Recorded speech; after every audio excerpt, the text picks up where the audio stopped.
Playing multiplayer Game Boy and Game Boy Color games requires 2 Game Boys, a link cable, and 2 copies of the same multiplayer compatible game. This takes effort, coordination, and it's a little costly since each player needs their own copy of a compatible game. And as a quick comparison, the Game Boy Advance had a feature called the Single-Pak link mode in which only 1 copy of a compatible game is needed to play multiplayer. The multi-pack link mode on GBA required a cartridge for each player. Link cables are also required.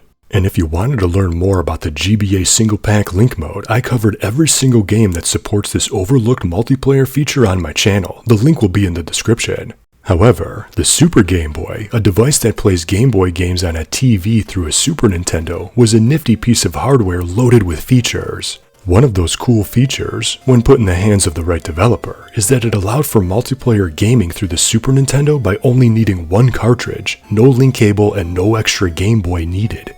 Granted, you'll need 2 Super Nintendo controllers, but this provides a fantastic alternative instead of going through the hassle of connecting link cables and multiple cartridges. In other words, some Game Boy games can be played just like multiplayer console games, all on the same screen, each player using their own controller. Only needing 1 copy of the game? That's actually really cool. Nearly 30 games supported this forgotten multiplayer feature, and in this video, I'm going to cover all of them. And as a little spoiler alert, most are Takara fighting games and many are activated simply by pressing start on controller 2. So let's start with an obvious choice, Bomberman. Wario Blast featuring Bomberman and Bomberman GB2, which is called Bomberman GB in America, takes multiplayer through the Super Game Boy to the extreme. Not only can you play 2-player, but 4 players can compete simultaneously with the use of a MultiTap. To avoid confusion, Nintendo released a 4-player adapter for the original Game Boy, and I covered every compatible game that supported this abandoned accessory with its own video. But strangely, 4-player Bomberman is only compatible through a Super Game Boy. It's not compatible with the Game Boy 4-player adapter, making these games even more unique. But hey, it's multiplayer Bomberman, and multiplayer Bomberman is always a good time even if it's on the original Game Boy. Definitely a highlight regarding multiplayer on Super Game Boy.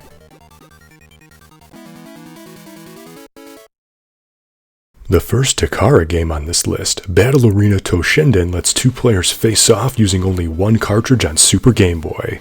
Just choose the Verse Human option on the main menu. It has a pretty decent roster and includes a ring out feature. While the PS1 original is more well known, this GB conversion actually isn't bad. Takara knows what they're doing when it comes to handheld fighting games.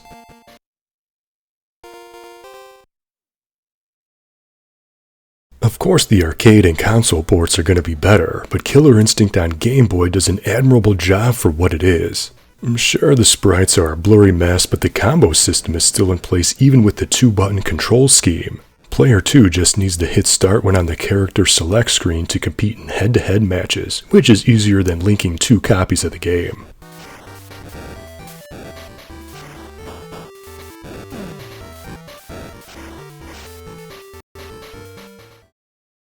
King of Fighters 95 and Heat of Battle, which is a conversion of King of Fighters 96, are also compatible with the Super Game Boy's multiplayer features. Both have verse single and verse team options, both games have a large character roster, and gameplay is faster paced. As far as Game Boy fighting games go, these are pretty good.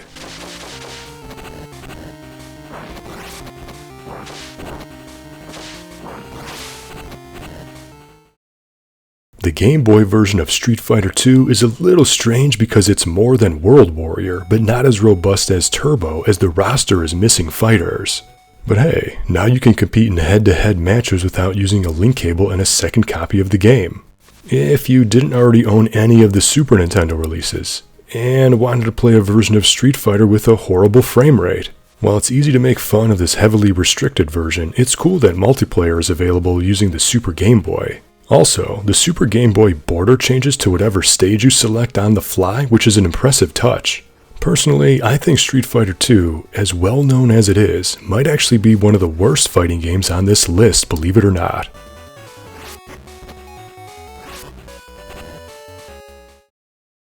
Even the World Heroes series received a port on Game Boy, and it supports the Super Game Boy multiplayer feature. It has more of a chibi art style, and it isn't as detailed, but the roster is large and still plays well.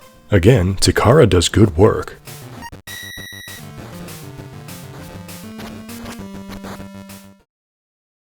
A forgotten Sunsoft fighting game with RPG mechanics, Power Quest offers two-player head-to-head verse battles through the Super Game Boy.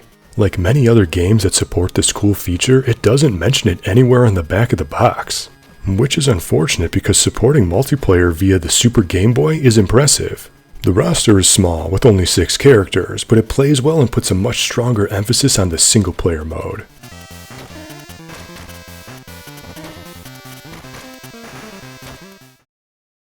There are 2 Dragon Ball games that support multiplayer through a Super Game Boy, and both are really strange. The first is Goku Gekiruden, and it isn't a typical Dragon Ball game.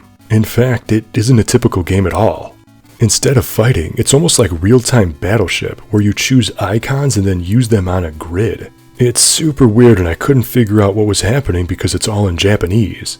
The other game is Goku Showdown, and it's just as weird, but choose the third option, then the first option to select this multiplayer mode. There are these strange menu-based battles, and it's all in Japanese, so it's difficult to understand what's happening. But hey, now you and a friend can be really confused together on one console.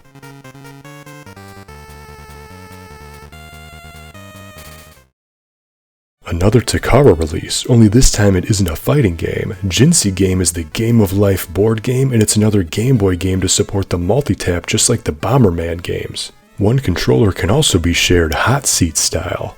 But unless you can read Japanese, this would be nearly impossible to play and make you wish Monopoly supported this feature instead.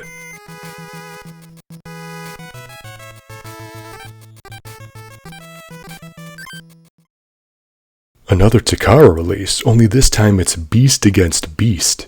If you press select, you transform into a thing like an animal or a tank, essentially doubling your moveset for each character. It's fast-paced, fluid, and it's actually pretty good. Definitely give this one a shot if you can.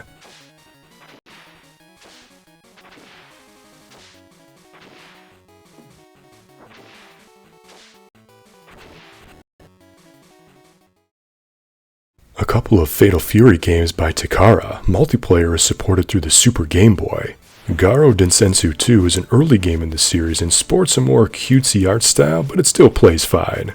But Densetsu Special is one of the better games for sure. Released many years later, it features smaller sprites but outfitted with a fluid combo system. In fact, I think this combo system is more robust and fluid than Killer Instinct's. I encourage you to try it for yourself.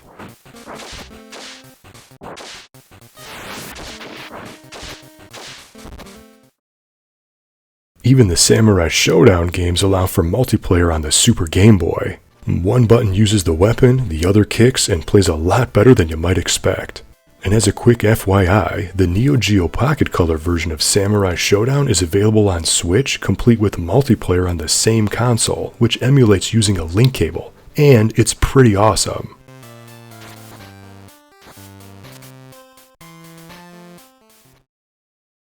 Referred to as the Flying Dragon games in the West, these SD Cure no Ken fighting games are all multiplayer compatible with the Super Game Boy. The first game launched in 1995, No Ken Gaiden 2 a year later, and No Ken EX in 1999. This last game is the best of the lot, but all feature solid handheld gameplay and a big character roster. Just hit start on the second controller to join.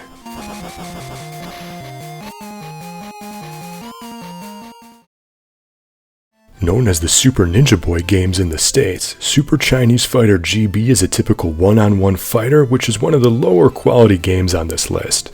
But Super Chinese Land 3 features outstanding co-op action RPG gameplay. If you played Super Ninja Boy on SNES, the Game Boy release is essentially that, but you only need one copy of the game and one Super Game Boy. It's just too bad this text-heavy adventure is all in Japanese.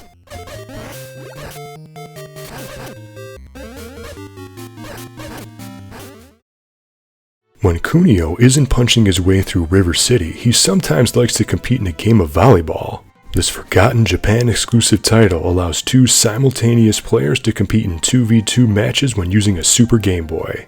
And honestly, this is a pretty awesome volleyball game once you learn the controls.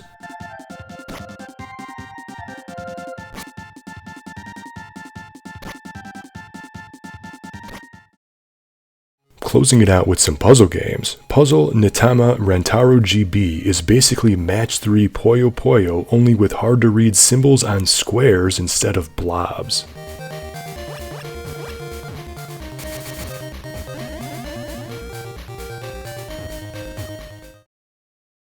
And speaking of Puyo Puyo, the final two games on this list are welcome puzzle games, not fighting games. Both allow for head-to-head competitive play with you and a friend through a Super Game Boy. While both are good, the sequel is much faster, has more options, and just plays better. So if you can only play one, definitely go with the second game.